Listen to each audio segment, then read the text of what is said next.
Sohamina Development has been conducting webinars and workshops over the last 1 year, and mostly we are very much um, glued to looking at our ancient kind of heritage in the light of systemic inquiry, a scientific methodology of ensuring that not only do we understand what we inherit, but also how do we kind of make it relevant to our current times. So the kind of webinars we've been conducting are, for instance, how to bring out the best in you, the Sanatana Dharma way, which we conduct in English and Telugu as well. And we have been also conducting dive inwards webinars for personal development, which are also nicely kind of an amalgamation of psychology and spirituality, you know. So not only do those, we also have guest speakers time to time who have been conducting wonderful webinars as well. And today I'm actually honored to initiate an interview series, hopefully inviting some experts in their various areas of work. And I call this connecting the dots from past to future. And the reason for this is, as I explained already, we all have this yearning to understand how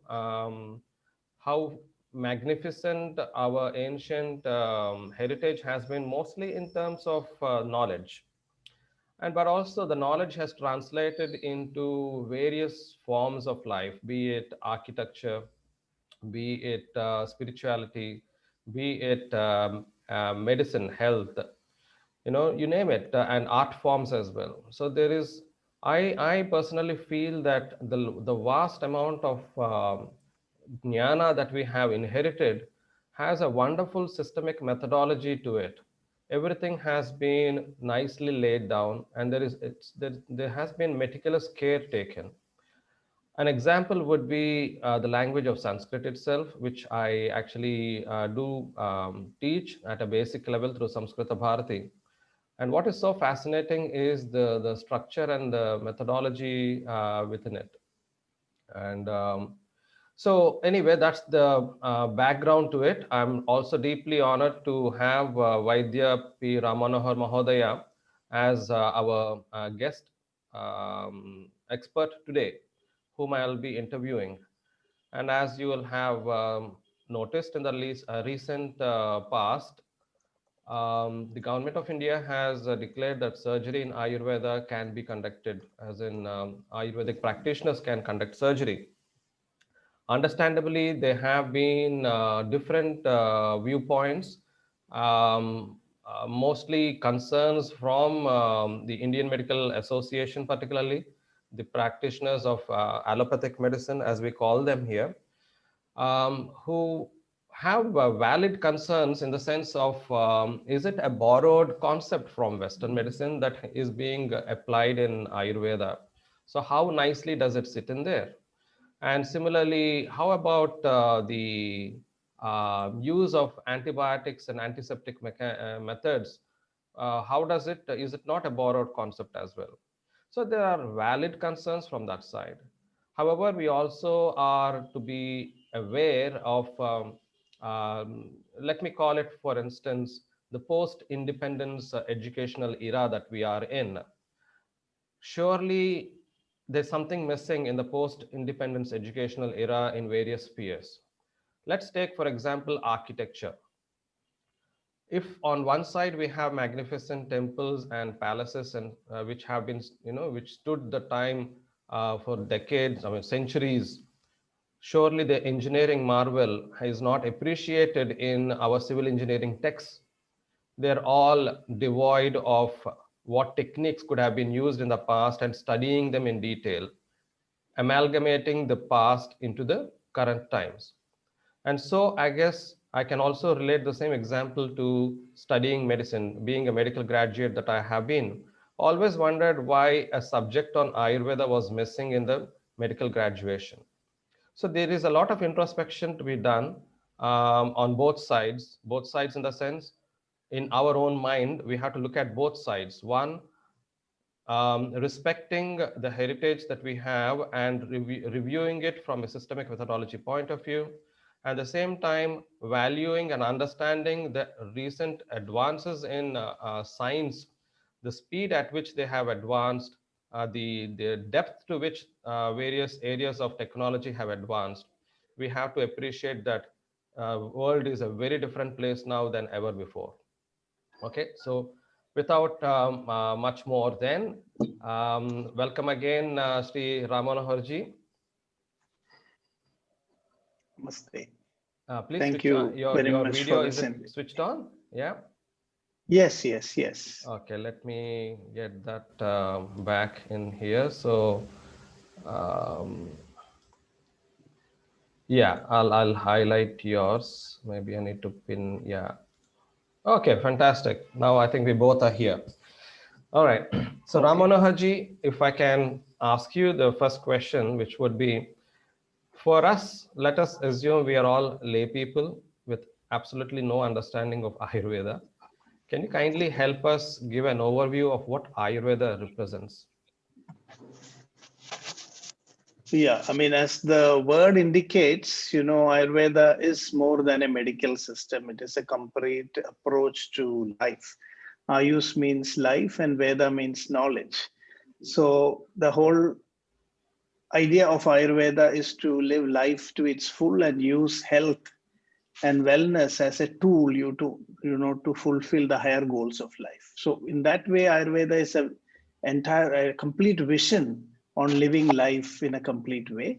But on the other hand, Ayurveda is also a medical system. I mean, Ayurveda does have a specialized focus on preventing diseases, managing diseases, and it is divided into broadly Swastha Vrittam and Atura Vrittam, that is preventive medicine and curative medicine. Plus, it's based on the principles of Hetu Link Aushadha and identifying the causes, symptomatology, and then accordingly discovering treatments. And 8 specialities are there, clinical specialities, right from the beginning, which further branched into subspecialties, out of which, Shalya Tantra, which is a concept of, I mean, this is the topic of our discussion today, is one Yeah. of the 8 clinical specialities of Ayurveda. Fantastic. That's a nice introduction. Thank you.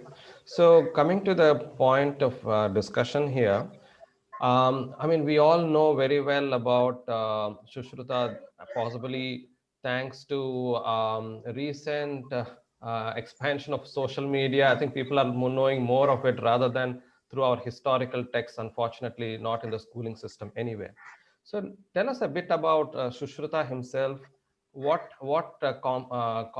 contribution he has made, particularly to the area of surgery in Ayurveda. Right. Of course, Sushruta Samhita is the earliest textbook of Ayurveda that is dedicated to surgery and known in the name of Sushruta. But of course, it has a you know history beyond Sushruta into the past. And Sushruta actually represents the surgical school of Ayurveda, the origin of which is attributed to Dhanvantari. Dhanvantari is both a mythological figure as well as a historical personality. He was also known as the king of Kashi. And this whole setting of Sushruta Samhita is a conversation between Sushruta and his teacher, Dhanvantari. And the Sushruta Samhita clearly says that the purpose of Dhanvantari was to add surgery to make Ayurveda more complete. And Sushruta, I think, laid the foundation for surgery, I mean, in the history of world medicine itself. And there was a time when Sushruta's contributions brought what is called as a golden age of surgery in Ayurveda. Uh, Sushruta described methods of surgery. He classified all surgeries into 8 categories based on what type of surgical procedure you do, excision, incision, probing, repairing, suturing. So about 8 broad categories are there. 300 surgical procedures are described, and surgical treatments for many diseases, including fractures, repair of intestinal perforation, draining of hernia. So many such procedures are described, but he's most well known for the influence that he created in modern times, in the development of plastic surgery through the discovery of rhinoplasty. Because a Potter community, this is also interesting that many of these surgical procedures were made very people friendly. And even non-medical people were trained to actually perform some of these procedures. And it's most surprising to see that at a time when in Europe surgery led to infections and death.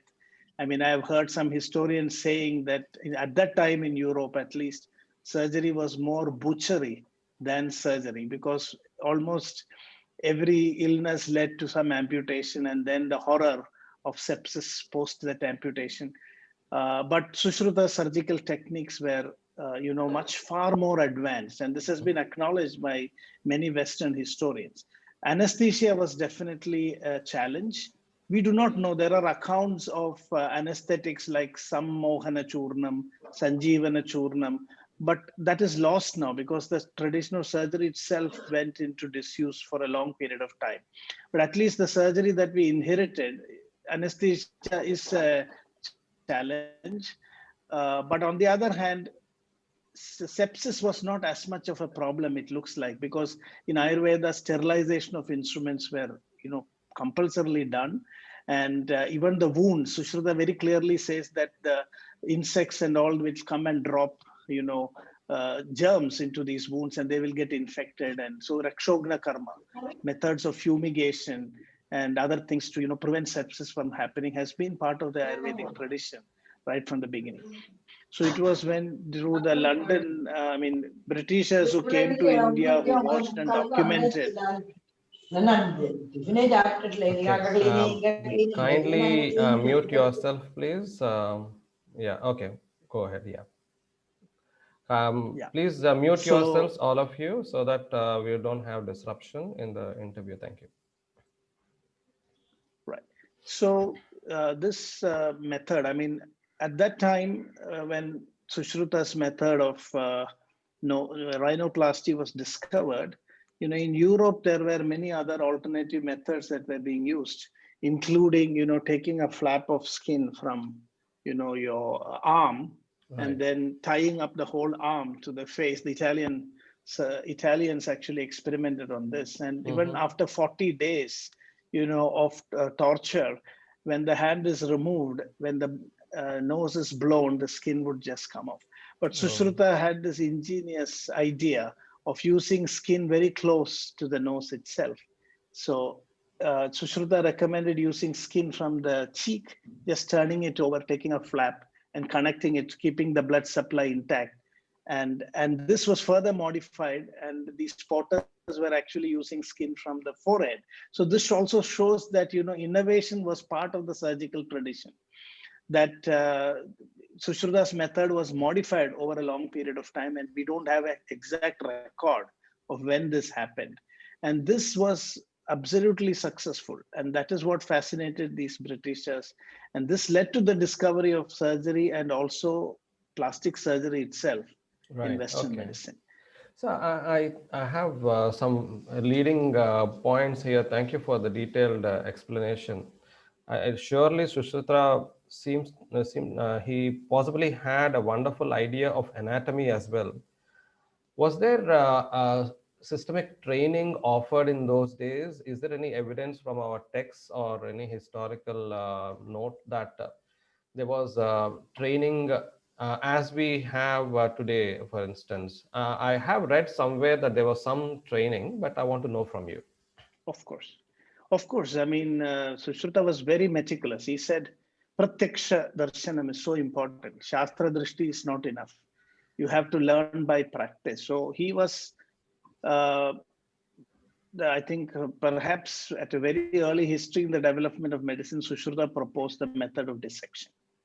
So dead bodies had to be dissected and well studied. Otherwise, you couldn't become a surgeon. You needed a very thorough understanding of human anatomy. And Sushruta devised a very ingenious method of dissecting, because he wanted to see even the skin layers very clearly. Today, we preserve the dead body and it kind of gets disfigured, distorted. A lot of things, we cannot see it as it is. Sushruta advised, he used some certain medicated grasses, wrapped the body, and dipped it in a flowing water for some time, cleansed the intestines, and after a little time, when the skin becomes soft, the body was taken out, and by scraping layer by layer, the entire, or I mean, anatomy of the body had to be studied. And this led Sushruta to even discover that skin had 6 layers. So 6 or 7 layers of the skin have been so elaborately described. And then the entire, anatomy had to be studied by the student before starting surgery. And what is most interesting is Sushruta was very, very particular that before using the knife on a patient, they had to undergo simulated training. So there's an entire chapter called Yogya Sutriyam, where used animal skin, vegetables, and many such other uh, you know materials, and learn the entire process of surgery, how to create an incision, how to suture, how to probe. These were all done on vegetables or on animal skin or bodies. And it's only when the student really gets that skill, the swiftness. This is something which Sushruta very clearly says. In those days, one of the limitations was bleeding. If you created a surgical wound, you had to suture it very quickly. And so the surgeon was expected to work really very fast. He had very little time. And so unless you're extremely skilled, you cannot clean up the wound, stitch it, and complete the surgery. So this required a lot of simulated training. And before touching a human being, extreme care was taken. So all Yeah. these are documented in the Sushruta Samhita. Okay. Regarding the practice and relying on the pratyaksha and not just the theory itself, it doesn't Yeah. surprise me because my own research into the whole principle of Sanatana Dharma, and if you look at how, for instance, Vina Aushadam Brahma Shabdair Na Uchyate is what Adi Shankara says. So just Yes. by talking about the name of an Aushada, your illness won't You disappear. don't. You have to consume the Aushada. Sure. And I'm not Yes. surprised because this is one of the things I think everybody has to understand, that it was not just a theoretical construct in the past. There was always an emphasis on applying it, applying the model, and practically experiencing it is very important. I see that in every phase of the life that I'm researching, broadly based on the principles of Sanatana Dharma itself. Okay. Now, again, I want to ask, what's the parallel that we can draw with the current training system for Ayurvedic graduates? So, is it any similar to what you're describing to be the case under Sushruta or during Sushruta's time? Yes, I mean, surgery, as I said, it's an integral part of Ayurveda. In fact, thinking of Ayurveda as without surgery, it looks like Ayurveda is maimed if you don't include surgery, because these two schools, the surgical and medical, this has been part of the Ayurvedic tradition since time immemorial. Yeah. It's only So in I want to modern go times. back in a more basic way. I'm more interested to first know about whether anatomy and such kind of things, from what you're describing during Sushruta's time, surely the training included understanding anatomy. And Yes, nowadays, if I'm right, the Ayurvedic graduation, the training includes very similar subjects to the allopathic medicine, anatomy, physiology, biochemistry, and so on. So I'm right. assuming that there is some overlap, but Yeah, where is it common in terms of the ancient, let's say, Sushruta's time of Ayurvedic training to the current right. Ayurvedic training? Because in Ayurveda, we have done abdominal surgery. Sushruta used to do that, abdominal surgeries, but Yeah. not heart surgery Okay. or, other complex organs. We did not have the, technology at that time to do it. Yeah. Abdominal surgeries were quite common. So today, basic surgical management has always been taught to Ayurvedic clinicians, but all of them never had the opportunity to practice it. Some colleges had facilities like the Banaras Hindu University, where always an integrative approach has been encouraged. The Ayurvedic students of this MS Shalya, which is a specialized branch. Not all Ayurveda graduates have this, sanction to do surgery. Only those who specialize in MS Shalya or in Shalakya, where you do the ENT. Because that's another area where Ayurvedic Shalakya Tantra was also quite developed, So very and similar surgical to the procedure. those who do internal medicine in allopathic tradition versus those who Yeah. do post graduation in surgery. Surgeons obviously are the ones who trained. So internal Yes. medicine Yes. postgraduates won't be doing surgery. So very similar. No, they won't be. They won't be doing surgeries. Yeah. But of course, you may be taught how to manage a simple wound, and those things are common because Yeah. you may get it in your OPD. And but beyond that, where you need, to have specific surgical procedures in a very specialized way, that is not done at all. So for a long time, this was a problem that in Ayurveda, although these were taught, this was part of the syllabus, there was no way to actually practice it. Mm. So currently some 58 surgical procedures have been listed. And in Right. fact, I feel that we can still debate on that. Because my understanding is that, in actual clinical practice, there are a lot of situations, especially in a country like India, where we do not have enough surgeons. Mm. Empowering the Ayurveda students to do some basic surgeries will be also relevant from a public health, perspective.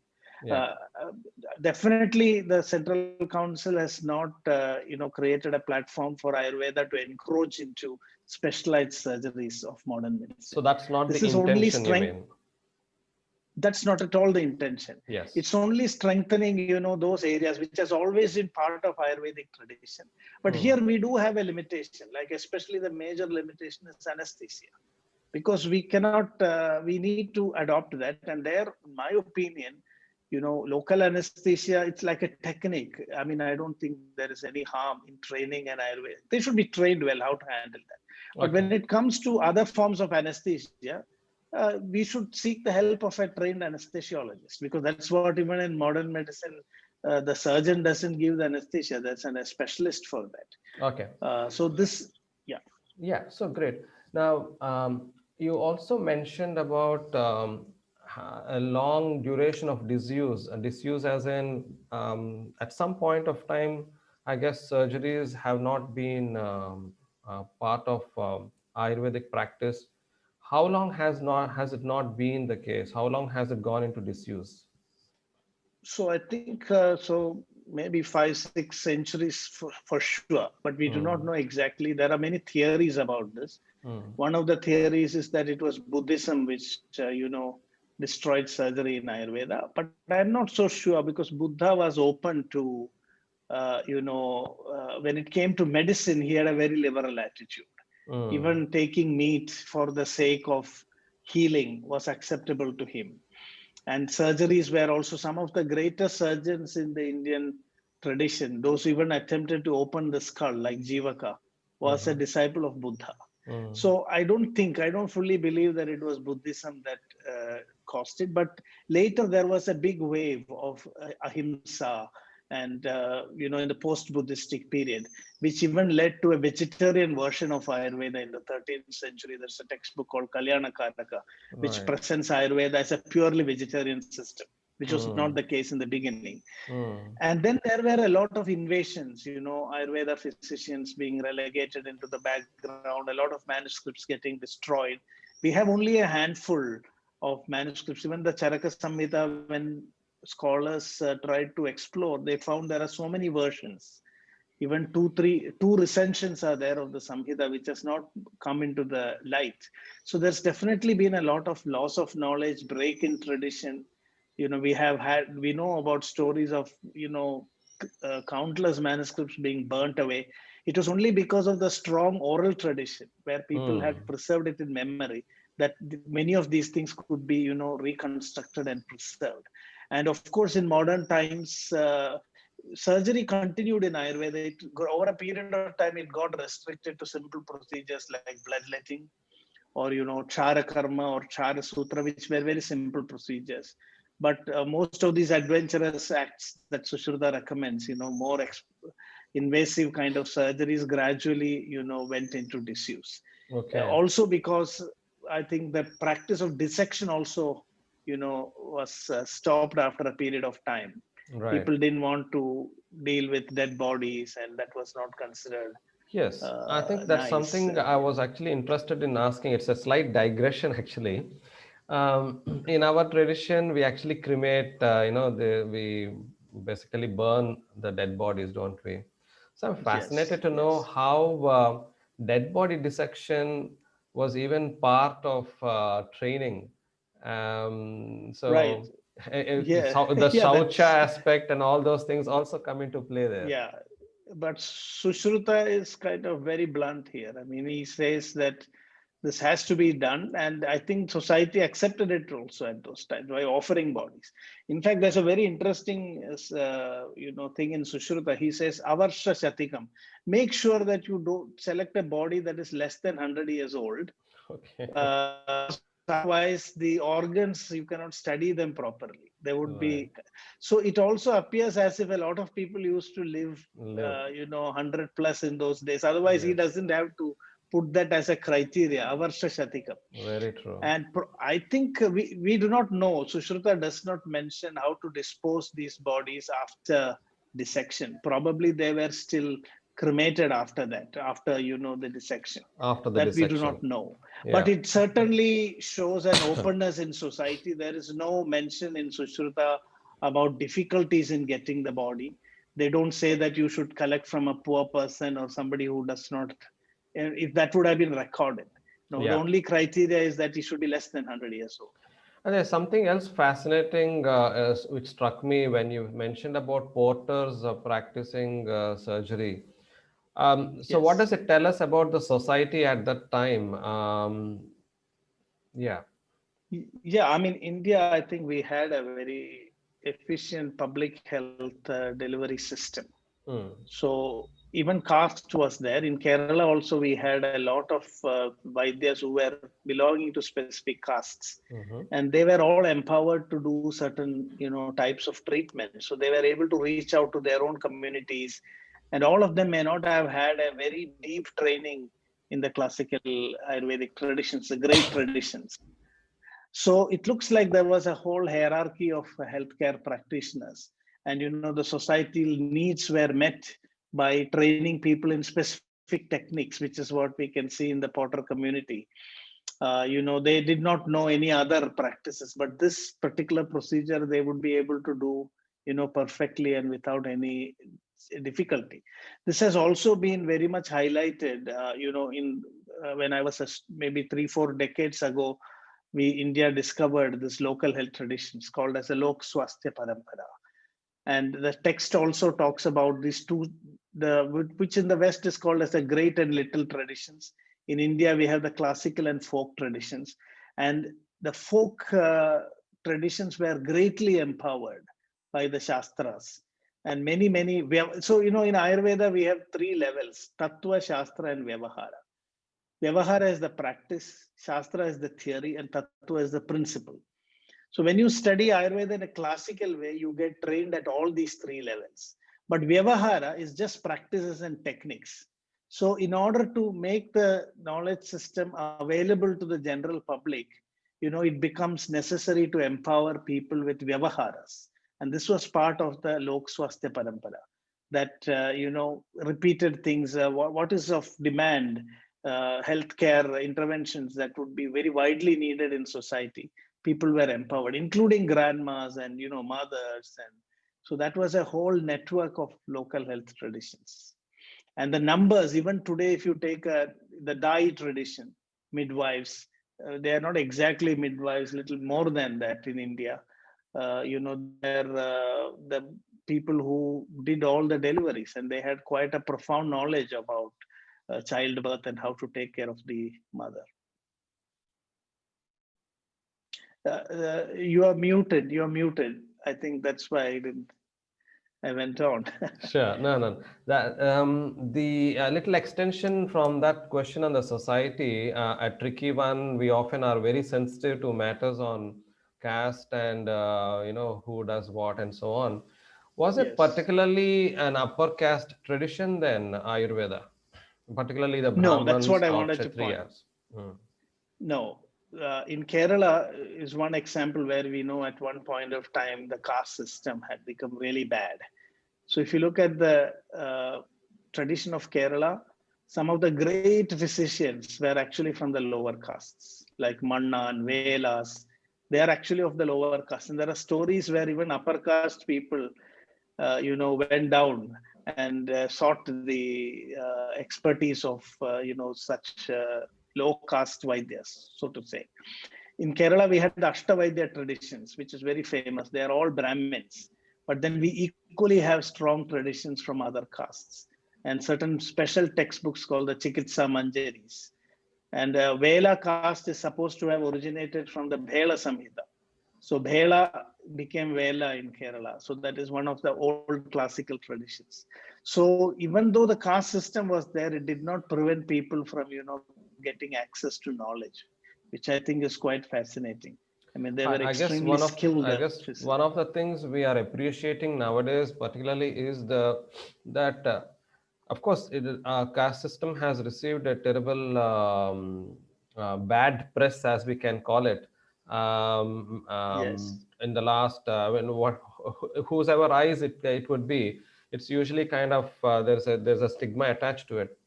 But I guess from listening to you, right. there was a time when there was a smooth kind of transaction between various castes. It wasn't as if there was a particularly kind of deep trenched emotional distress attached to how each caste equated with with the others. But I guess that's something we True. can discuss at a later time. Yeah, Um, yeah, yeah. Now, regarding the sepsis that you mentioned, I'm fascinated to know what would have been used in those days. I'm just getting 2 points here. One, when you mentioned that people actually lived beyond 100 years of age, the possibility of the environment that they lived in may have played a role. The kind of diet they have used may have played a role. Lifestyle choices. So the lifestyle would have helped them a lot. Second is, maybe was there effective kind of treatment mechanism, particularly the those older versions of antibiotics or antiseptic treatments. So were they available is my first question. And are they still available through Ayurvedic tradition is my second Right, question. And the third would be, um, these were used in surgery, so perhaps you can answer me all these three one at a time. Yeah. right. Yes, I mean, if you look at the longevity, all Ayurvedic texts say that we should expect to live for 100 years. I mean, that's very, very no reduction. In fact, they say that 100 years itself is a reduced lifespan because of the Kali Yuga, and that Right. otherwise we could even think of living more. So there was that certainly a time period where people could look forward to live this full lifespan. That is definitely recorded in the Ayurvedic text. And if you look at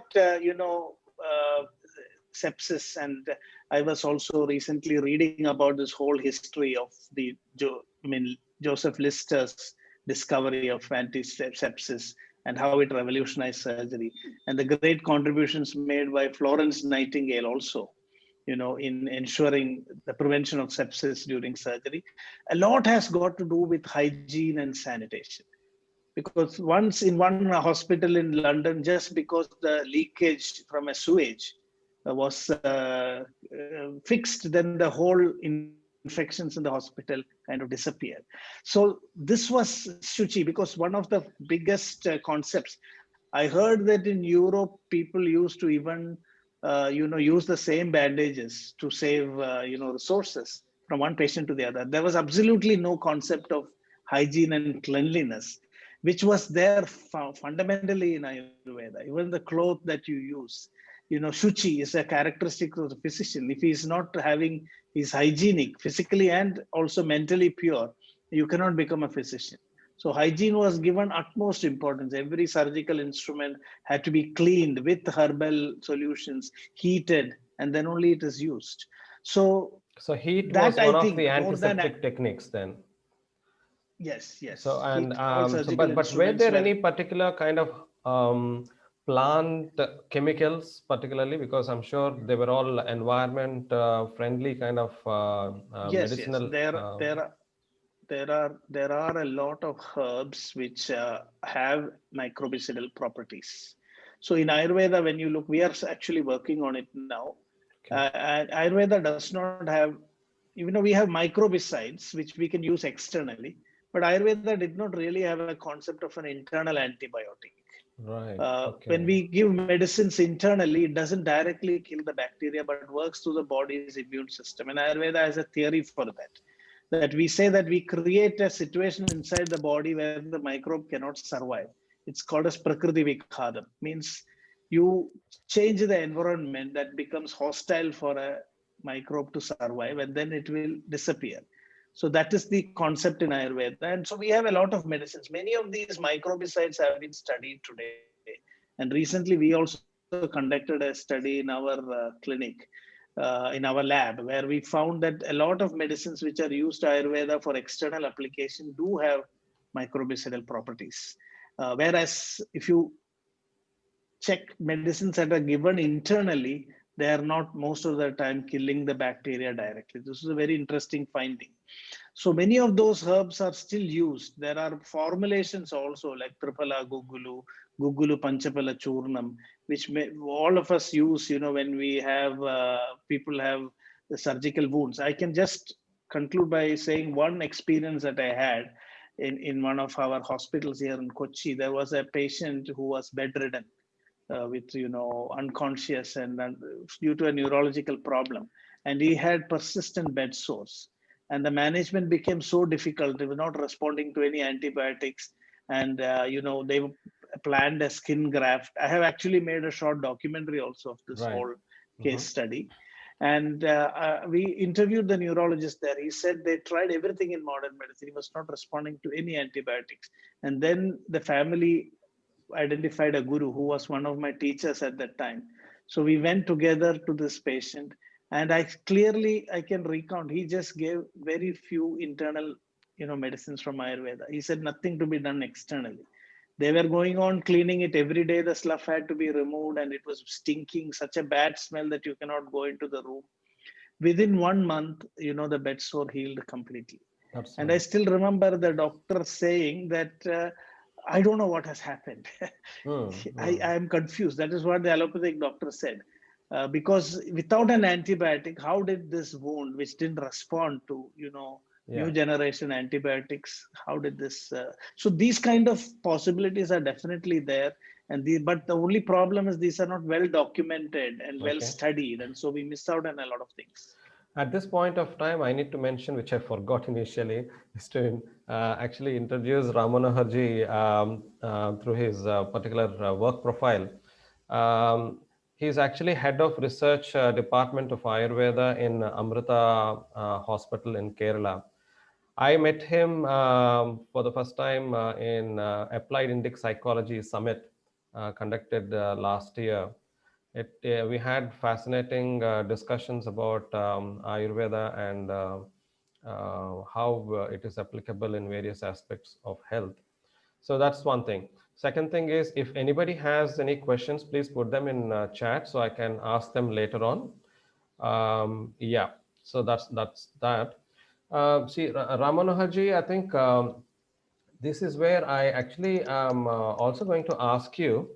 I shared with you a few days ago about a news feature which stated that I think a case in Pune or somewhere, somebody who was allergic to allopathic medicines preferred to Yes. use, I think, Ayurvedic preparations during the Yes. surgery. I think, if I remember, it's not nothing to do with anesthesia, but or No, maybe no. anesthesia. You may actually help me understand that. Is that a rare occurrence, or are these only to be seen as a harbinger, of some good things to come?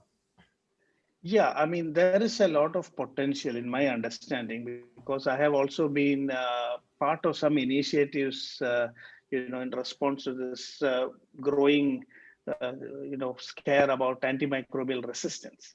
because this is becoming a real problem. And even bodies like the WHO has initiated research to explore whether traditional medicine can offer something for antimicrobial resistance. And this is one of the reasons where I feel also why we should develop an integrative approach, where Ayurvedic surgeons and modern surgeons should form a team, because more than the surgical procedures, Ayurveda has also great potential to offer in the supportive, procedures before and after procedures, even in discovery of alternatives to antibiotics. uh, I must say that while there is great potential, even majority of Ayurvedic physicians are a bit pessimistic and do not have enough confidence to try Ayurvedic medicines for healing without antibiotics. Uh, I know when I was, in my previous institution, we set up an Ayurvedic surgery unit. There we did only simple anorectal surgeries and wound healing and things like Charakarma. And there we were able to manage all these conditions without giving antibiotics. I mean, we would use Ayurvedic medicines like Gugulu Panchapala Churnam, which is indicated for, chronic wounds which don't respond to antibiotics. That is where we are finding it working very well, and all those medicines work. My only understanding is here is that if the infection is overwhelming, if there is a sudden, then our medicines may not be suitable. Right. There definitely antibiotics will help. I So think if, that's where we especially in have to, chronic, yes, that's where we have to kind of understand the vast advances in modern times, which is kind of almost like unmatchable yes. to some extent. Yeah. True. That's where I feel that if we have an integrated approach, we could reserve the use of antibiotics to Hmm. conditions where it's really warranted. Because what I have understood also, it's not a problem with antibiotics, but it's a misuse that has Hmm. actually led to Yes. this widespread phenomenon of antimicrobial resistance. Right. It's a very powerful tool so that is the reason also why we must explore traditional systems of medicine. In a lot of conditions where antibiotics are not necessary, if we could use alternatives, then antibiotics would still be a valid tool with us, and we don't have to fear Right. Right. about this antimicrobial resistance. So Ram Manohar ji, I'm having some thoughts in my mind right now, having had this conversation so far. There is enough evidence from history to say that one, Ayurveda is a unique concept which brings in the holistic approach. It included surgery for sure, which is also a revelation for me because, as I said, I'm guilty for having not understood Ayurveda well even until recently. So now we know from a historical perspective that surgery was an integral part of Ayurvedic practice. Systematic training was also integral part of Ayurvedic practice in the past. Antiseptic mechanisms to prevent infections was also an integral part. Anesthesia, perhaps in its own ways. I read somewhere that wine was used as an anesthetic, but Yes, maybe there were yes. other means to help use it as well. Now, so therefore, I'm understanding that Ayurvedic tradition has all its kind of rights. It is within its rights to actually own up surgery, right, in its own way. I think the challenge obviously is when the question is asked if surgery is a borrowed concept from the Western tradition, right? Now, we also Right. know, especially those of us who have been studying and researching how transfer of technology or transfer of knowledge tends to happen. We have seen how from east to west there was a lot of transfer of knowledge, right? So it is not entirely impossible that there was transfer of knowledge in the olden days from Indian subcontinent about the surgical traditions and so on.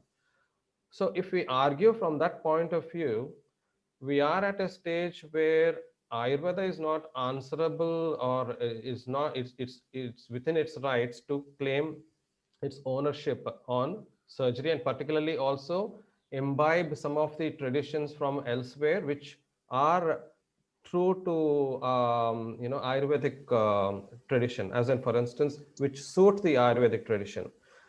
The danger, however, would be if Ayurveda changes its own,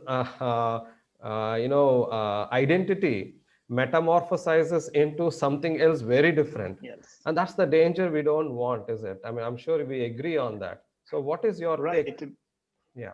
Yeah, I have been very much concerned about even the way Ayurvedic syllabus has been, framed, because there's a lot of modern subjects in that. Some of us have been also concerned that, exposing the undergraduate student to so much of modern medicine would actually prevent them from getting, because today we need to preserve this unique model of the human body that Ayurveda offers, Mm. because modern medicine has its limitations and Ayurveda fills those gaps by giving an alternative view. So if Right. we also reduce Ayurveda into modern science, we are losing Ayurveda. That is really a matter of concern. And I believe that the whole syllabus needs to be relooked. What we need is, we must be updated. I mean, there are certain things in every age, there is something, that the knowledge that is in vogue, there is some updation that is happening. So that updation the Ayurveda clinicians should know.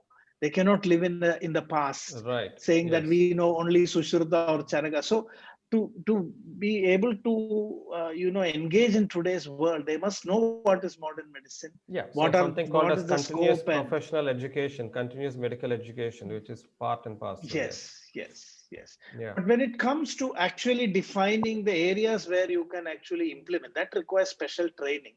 I think we should stick to the core competence in the Ayurvedic field itself. So that even when it comes to surgery, even I have voiced my views very openly. I hope that we will take this up as a responsibility, not as an opportunity to turn into modern surgeons, because then this whole initiative would defeat its very purpose. Because how can we bring the Ayurvedic elements into surgery? So I believe that at certain level, Ayurveda clinicians could do independent surgeries, for public health, I mean, to support the public health initiative, where it is within the framework of Ayurveda. Beyond that, it should be a collaboration. Like, Right. we could develop integrative methods. We could take surgery to a new direction. The problem with India is that we think that, we wait for everything to happen in the West. And then we borrow it and we make it legitimate that, nothing come from outside should come and pollute modern medicine. That idea of purity, which is actually coming from the West. Why can't we create a nationalized system of healthcare where, We need to we find make use of the answers which best? suit our own needs. Yes. And even in the West, modern medicine is a modernization of the Greek tradition. It was Right. by modernizing their own heritage that Hmm. they developed modern system. Yeah, yeah. I think I take your point. I in fact also believe that we need to find our own answers for our own needs. And I see that as a psychiatrist, as a practicing psychiatrist, I actually have been very open to imbibing the dharmic knowledge, which helps in psychological aspects as well. And society has to be seen as a whole in that sense, especially cultural and religious traditions also have an influence on the psychological framework of a particular person. So I see that there is absolutely a need for each society to find its own answers. It can't be one shoe fits all. So Right. okay. Right. All right. So So there, I think we need healthy dialogues between Western and Ayurveda practitioners, and we not must just think that, of i this guess as i guess the other traditions also can offer. true. True. Yes, isn't it, the Ayush particularly. In Exactly. I fact, mean, I think that is. yeah, in fact, Please. I know of a colleague of mine, in terms of medical graduate colleague, who works in United States and heads a department of holistic medicine. And there they Medicine. Yeah. actually integrate. In fact, it's called integral medicine. They integrate everything. Yes. And True. West is actually understanding. So that's exactly what you have said. First, West has to recognize the integral medicine, and then only we look at it. It doesn't have to be always that approach. Okay, I do have a question here, but I'll ask it a little later, from the guests. So now, coming to that particular point, how how how extensive is research in Ayurveda? Is there enough being done? particularly for its own, I'll use the word, if it is okay with you, for its own survival. Yeah. Because Right. the survival itself is possibly at risk from both sides. One, Yeah. keeping its Right. own true form, and the second, having the relevance. So if you can answer, help me with that. Yeah. We need to put things in context here because Professor M.S. Valyathan once mentioned that in India we have clinical medicine but not medical research, Mm, because the whole medical research, innovation, creation of new knowledge is happening in the West. So right, generally, India is not recognized for contributing through research to the development of medicine in the world. And it is in that context that we are trying to do research for Ayurveda. So if you look at the funding and efforts that are being put for promoting research in Ayurveda, it's minimal. About right. 4%, 4 to 5% of the total healthcare budget is given for Ayush. Within that 5% is a fraction for research, and we Mm. don't even have a good mechanism to distribute that money to promote research. So So there in should that be a way, we level playing field. There should be enough yes, opportunity provided, especially yes, we can't be, what should I say? We can't be dismissive of anything unless given an opportunity. The one of the that's dangers exactly is, what I'm. yes, one of the dangers is that everything is made into a myth, and once it is declared a myth, it's almost like let us forget it.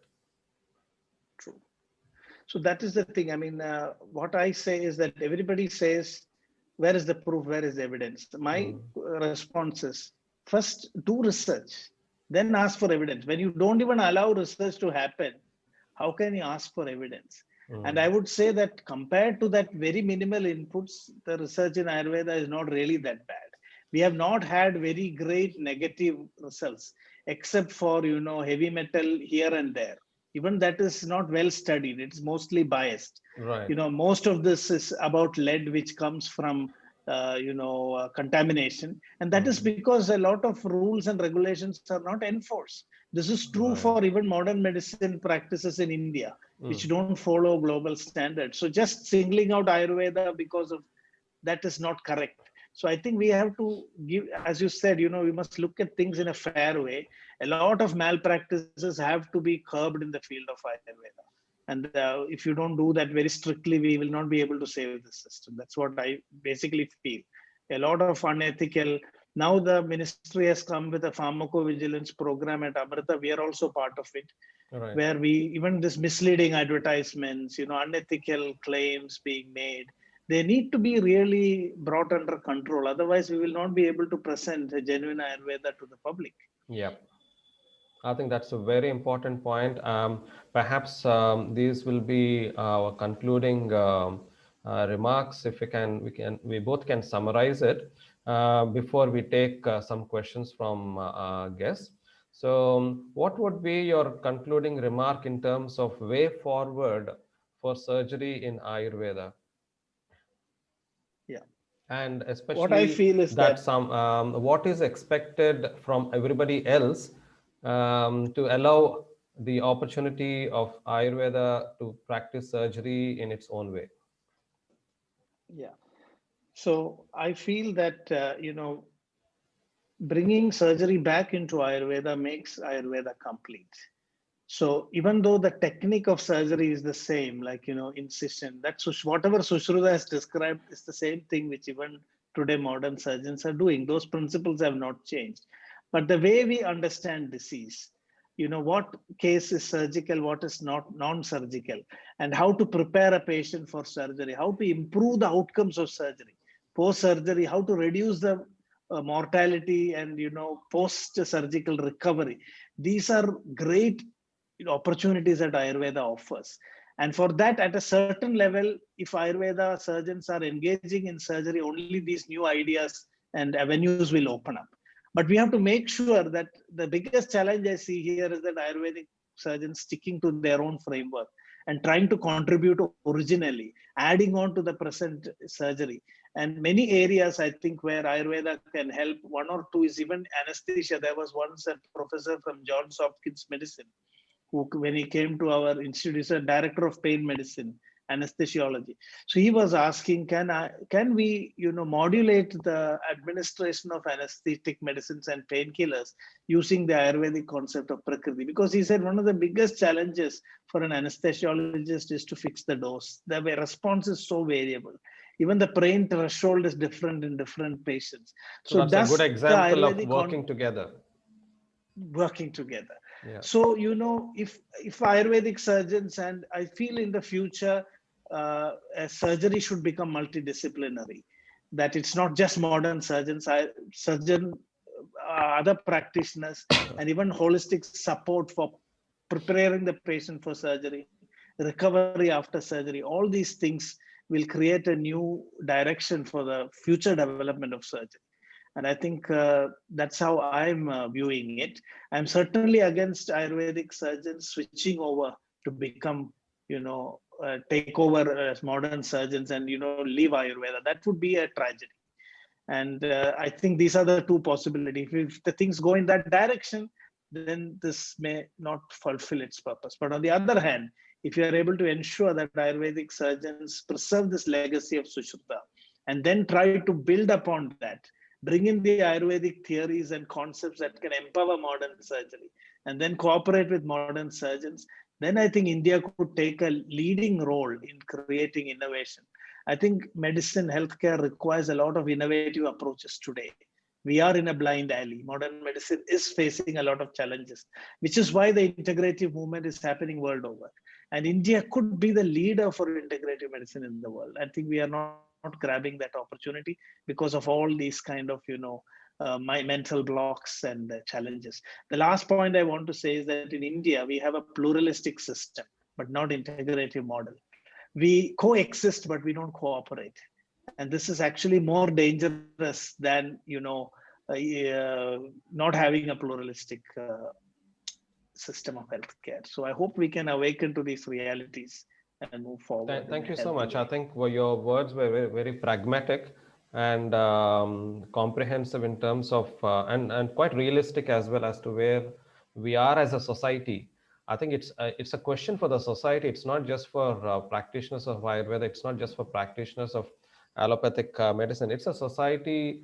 The society has to respond in a way that we are open to learning new things always, and appreciative of different schools of thought.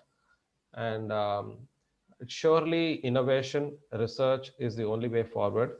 I think we are possibly seeing some green shoots in this aspect. Times are hopefully changing in the right direction for us. Thank you so much, Ramanoharji. Let's have some questions here. The first question somebody wanted to ask is, which other country practices Ayurveda? I think this is a question possibly to the understanding that Ayurveda hasn't really gone beyond the Indian shores. Yeah, in Sri Lanka, it is there. Then in Burma, because this region around Nepal is another country where Ayurveda is legally recognized. But in many other ways, Ayurveda has started emerging. It has its presence in many European countries and also in the United States. In European countries, there are schools for Ayurveda. There is even a master's course in Ayurveda. And within certain legal constraints, a lot of people are practicing Ayurveda. And in Switzerland, recently in a referendum, they agreed to incorporate Ayurveda along with other traditional complementary alternative medical systems into, the healthcare system. So there it is known as complementary and alternative medicine. And Ayurveda is part of complementary and alternative medicine. In the US, there are few universities which are offering, training programs in Ayurveda. And I'm faculty in one of the universities, Nice. Southern California University of Health Sciences. So it's not that, but a complete legal recognition is not there, outside a few countries that is there in the South Asian region. Ayurveda is yet to get a recognition. Okay, right. Thank you. Another question is more about Ayurveda and its role in mental health. So my take on that is we will have a separate session on that. I think Ramanoharji has promised me another session, particularly on mental health. So we'll take that up at a later time because today's topic is more about surgery. Okay, but okay. Another question is there a need for school children to be aware of this model? If yes, how can they help in promoting this system of health? Yeah. You want me to Yes, please. respond? Yes, yes. Yes. I mean, I think it's very important that this has been very well recognized. The Niti Ayog has recently come up with this initiative of a, integrative health approach in India, one nation, one health system, where practitioners of different systems will work together. And as a first step, introducing Ayurveda to modern medical students, because the other way is already happening. I mean, other systems already get exposed to modern, but introducing Ayush systems to modern medical students, and a curriculum and syllabus has already been formulated. And I was part of a committee which was engaged in this exercise. And at that time, there was a real discussion that it's not enough that we just introduce it at the time of them joining the modern medical course, but it should start at the school level, because a lot of things in Ayurveda are about healthy living, and this could become part of our culture. And I was also involved in an initiative of the CBSE, where an elective course on knowledge, traditions and practices of India has been created. So two huge volumes were created to introduce students at a schooling age itself to the wealth of the knowledge, traditions and practices in India from a pure knowledge point of view. Yes. And there are 3 chapters on Ayurveda also in this. And at this point of time, it is still elective. But I hope that if we should definitely include it into the syllabus, some introductions and all relevant portions where there is discussion on health and on biology, the strong points of Ayurveda and other, alternative systems should definitely be introduced at the school level. So is That's this what I through think. NCRT, CBSE? Yes. Okay. I, All right. no, Okay. I think no. The CBSE independently made this actually. Okay. So this is Mm-hmm. available for download on their website. But the Okay. NCRT Is there also a had name some to the book? KTPI, Knowledge, Traditions and Practices of India. KTPI. Okay. So people Yes. can download it from the website, Yes, CBSE it's a website. bit difficult to locate the website, but it is downloadable. Okay. And I Maybe can we should. share the links. Yes, if you I can, can share please. these That'll links. be Yeah, nice. I'll That'll be share. helpful. Okay. Okay. This question seems a little not complete. I'm not too sure. So my question is, do the present doctors know about Ayurvedic medicines? Um, Maybe it's the allopathic doctors that this is being referred Yeah, to. If so, then why looks like. they are not using or recommend if they don't know how to educate them? So I guess the way I understand this question is there a gap in understanding Ayurvedic medicines among mainstream doctors? Something like that, I think. Right. A lot of supplements, this is a big industry. Herbal supplements are actually prescribed by modern doctors, and a lot of Ayurvedic physicians are opposing this. Companies like Himalaya, and in diseases where there is no medicine to prescribe, I have seen a lot of allopathic doctors prescribing it. Right. Medicines like Septilin, Pilex, Cystone, these are very commonly figuring in. But I think this is not done in a very proper way, because this is that the medical representative education that the doctor gets is not really well trained or doesn't understand, and it's usually given with the belief that these are at least not harmful. So on the other hand, I don't think allopathic physicians should use Ayurvedic medicines also. Just like Ayurveda, doctors shouldn't be using allopathic medicines, except when there are some common things that you could use in primary healthcare, where we shouldn't bring a system distinction, because the patient is important there. And if necessary, give the basic training for using those medicines. But beyond that, it's only an Ayurvedic physician who has specialized knowledge of that subject who should be using an Ayurvedic medicine. But what is needed is that allopathic doctors should become more educated to know which gaps Ayurveda or other Ayush systems can fill in, so that they will be open to referring and cooperating with other system practitioner in the interest of the patient. I think that is where an education is needed, and that is what this Niti Ayog initiative has also attempted to give a Right. little bit more background education to modern doctors so that they will explore other systems when they don't have solutions to offer. Okay, there's one question, a very simple question. How ancient is Ayurveda? But it's very difficult to answer. We can't see through the mists of time. The oldest textbooks that are available, Charaka, Sushruta, they are also already modified many thousands of years ago. They all are presented in a very systematic way, which presupposes that there has been a past. I mean, it didn't come out, pop up like that one fine day. So Sushruta is many centuries, just a few centuries before the Common Era. And it was again modified by Nagarjuna many centuries after the Common Era began. So Charaka also similarly. So we don't know its origin. Charaka Samhita was originally called as Agnivesha Tantra, which was lost and then recovered. So that Samhita is not traceable. So we can only say is Ayurveda is quite ancient, so ancient that we are not able to trace its roots.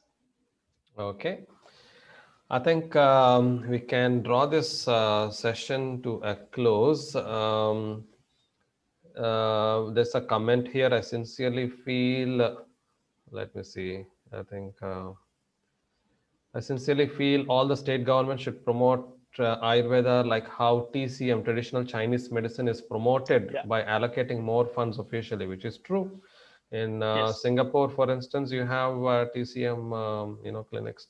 But I've also, because having worked in Singapore, I've noticed that there is still the divide. Any research emanating out of it, I've seen two problems. One, immediately not validated, as in dismissed off. Second thing is, I've sat through one journal club where I remember the flow of chi, the prana, was actually very important in the therapist patient interaction. And the therapist didn't particularly have a spiritual inclination. So I always wondered if, lacking that holistic approach where you are secularizing, I think that's one of the problems I often talk about, secularizing ancient traditions where you remove the spiritual component out of it. The prana aspect or the flow of chi is missing. So therefore the impact on the therapy, also the result also perhaps it gets affected. What is your comment on that? Uh, yeah, I think there was a short break. I missed some of your. So I was Can you saying please? that, I'm sorry. yeah, so that's fine. So I was saying that I've noticed even in Singapore while I was working, I was in a journal club where a journal was presented Yes. from a practitioner of psychiatry who also practices traditional Chinese medicine. And Right. he's presented a journal where the results were not so great. But flow of chi, the prana, was also very important component the Yeah. Yeah. therapist has to possess. But it was very clear that the therapist was not spiritually inclined. And I've Right. noticed that secularizing ancient traditions, secularizing in the sense that you remove the spiritual component out of it. True. True. I got And it. I got it. Yeah. so, how do we expect the results? Because the very tradition of Yeah. Ayurveda, for instance, is based on holism. Yeah. In Ayurveda, it's very interesting that Vagbhada, one of the great teachers of Ayurveda, discusses this problem in his Samhita. He says interventions can be classified into mantra and nirmantra. So mantra means where the mind, from the mind, you're bringing the energy, and mananat trayate iti mantra, that is at a mental level. Nirmantra is where things work very physically. So Vagbhada says, ka nirmantre vaktru vedokti shakti. If I say that this plant is going to cause purgation, it doesn't matter whether I say it or Brahma's son says it, is going to be the same. But when it comes to mantra, it is different. It depends on who does it, who says it, who involves. So this, we need to distinguish these two things. And when who does the treatment, like in a massage, for example, energy medicine, the transfer of energy is important. So unless the person who does it has a certain, fulfill certain criteria of training, and they are supposed to take enough rest, build that pranic energy in their system before they do that therapy. Those should be accounted for. So when we need to bring this also into our research design, that we need to bring those elements and have to account for them, which are usually dismissed as confounding variables. We cannot do that. Where it matters, we really need to. So this is one, since you brought this up, one of the big challenges in Ayurveda is that we have been force-fitting Ayurveda into modern research designs. Secularizing. This is a problem. It's called, Yes, I call also, it, I call it despiritualizing, despiritualization. Despiritualizing, true. Okay. So now it's interesting to know that Ayurveda is open enough to accept both approaches. I mean, in a context where you can remove those elements, Ayurveda has accepted it. Like, when you want to study the effect of a medicine, which is a very physical action, Ayurveda says you can ignore these spiritual elements. But where it is necessary, you should not ignore. I think that is the take. Yeah. That's a really nice discussion, Rammanoharji. Thank you so much for your time. Really appreciate all that you're doing. In fact, please also watch Rammanoharji being interviewed by Sri Rajiv Malhotra. If you search in YouTube, that's a fascinating video as well. It's a short one. And there are some other videos you can watch of Rammanoharji on YouTube too. But I really hope to see you again, Rammanoharji, for a session on mental health. And particularly, I'm going to give a hint as well. I'm going to really talk about both of Vaidya, because again, it is something which is in the press nowadays and is also termed as mythical and pseudoscience by the critics. But I want to really hear from the expert himself. Is it really pseudoscience? What is it even? Are we making an effort to understand it to start with before we dismiss it? And that will be something I'll be very keen to hear from Rammanoharji whenever I get his time again. Once again, thank you so much. Sure. Right, I'll see you again. Namaste. Thank you very much for this invitation. Sure, thank you. Thank you all for joining as well. Right. Thank you. Thank you for arranging such a good event. Thank you so much, Srinivasa. Thank you. Thank you. Bye-bye. Bye-bye.